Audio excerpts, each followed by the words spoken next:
आंवले के वृक्ष की जो जड़ होती है, इसके नीचे शिव महापुराण की कथा कहती है, विष्णु पुराण कहती है, स्कंद पुराण कहती है। महाराज भगवान नारायण स्वयं इस जड़ के नीचे अपना विश्राम करते हैं। एक चुटकी हल्दी आंवले के वृक्ष के नीचे भगवान हरि हर महादेव के नाम से रखकर पूर्व मुख कर जल समर्पित करना प्रारंभ कर दीजिए। करेंगे शुक्रवार की शुक्रवार करें या नवमी की नवमी करें, अष्टमी की अष्टमी करें, प्रदोष की प्रदोष कर लें, सोमवार की सोमवार कर लें। और उसको चढ़ाने के बाद हमने जो जल चढ़ाया है उसका फल हमको प्राप्त हो। और मान लो अगर लंबी बाती लेकर गए हो, लंबी बाती को लेकर पहुंचे हो, तो अगर दीप लगा रहे हो, कामना रखकर लगा रहे हो कि मेरी ये कामना है, बाती का मुख।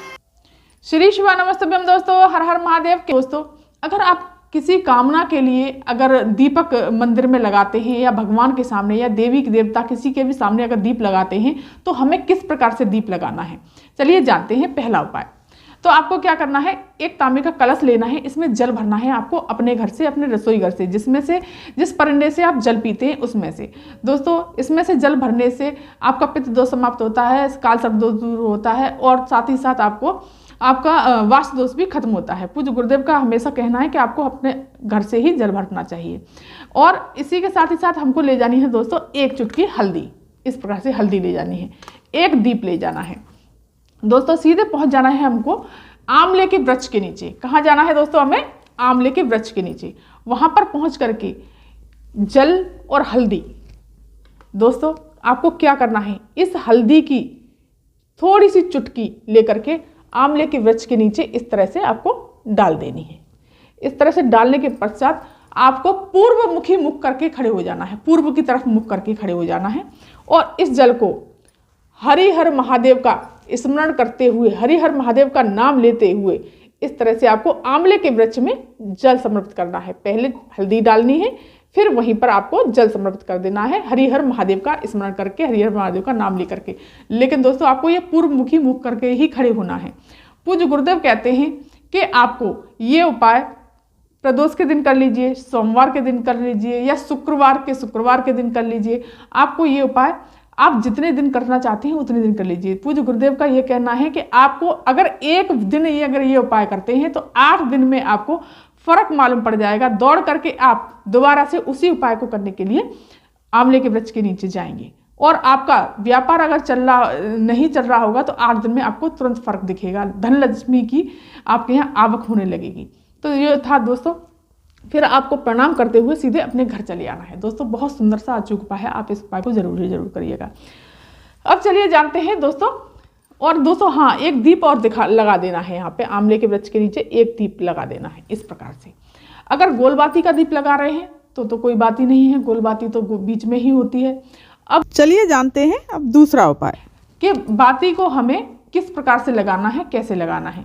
अगर हम कामना के लिए हम भगवान मंदिर में या कहीं देवी देवता के यहाँ दीप लगाते हैं तो हमें बाती किस प्रकार से लगानी चाहिए। अगर गोल बाती है तो हम ऐसे ही रख देंगे। अगर दोस्तों लंबी बाती लगाते हैं तो हमें, अगर कामना है हमारी कोई वैसी कोई कामना है तो हमें इस दीप को किस प्रकार से लगाना है। हमें अगर कामना के लिए लगा रहे हैं तो इस दीप को हमें अपनी तरफ मुख करके इस तरह से अपनी तरफ मुख करके और अपनी कामना के लिए दीप लगाना है।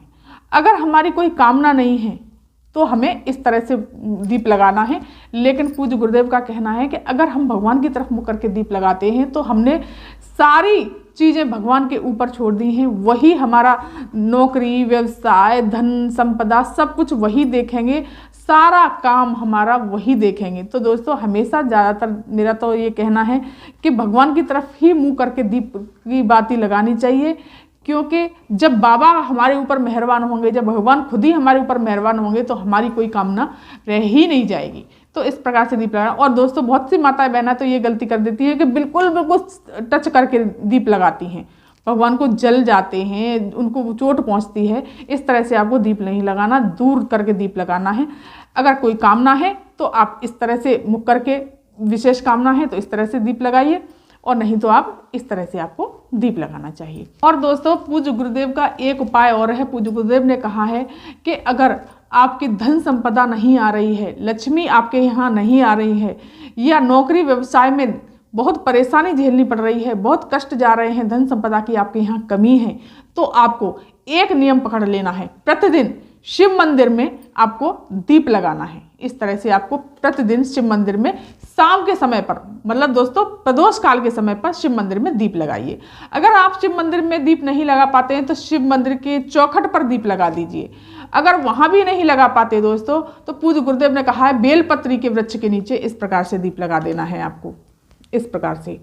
और अगर वहां भी दीप नहीं लगा पाते, अगर वहां भी नहीं कर पाते ये उपाय, तो दोस्तों आप अपने घर की चौखट पर शिव का नाम लेकर के, भोलेनाथ को स्मरण करके, भोलेनाथ का नाम लेकर के अपनी घर के बाहर, अपने घर की चौखट पर इस दीप को लगा दीजिए। दोस्तों ये नियम ले लीजिए, बहुत अच्छा और अचूक उपाय है। पूज्य गुरुदेव कहते हैं निश्चित ही महादेव आप पर कृपा जरूर जरूर बरसाएंगे और आपकी झोली खुशियों से भर देंगे। धन संपदा की कमी आपके यहाँ नहीं रहेगी, व्यापार अच्छा चलेगा, नौकरी संपदा सब कुछ बढ़ता ही चला जाएगा और आपको पीछे मुड़कर देखना नहीं पड़ेगा। एक दीप अपने घर की चौखट पर ही लगा देंगे ना, तो दोस्तों कभी भी आपको पीछे मुड़कर नहीं देखना पड़ेगा।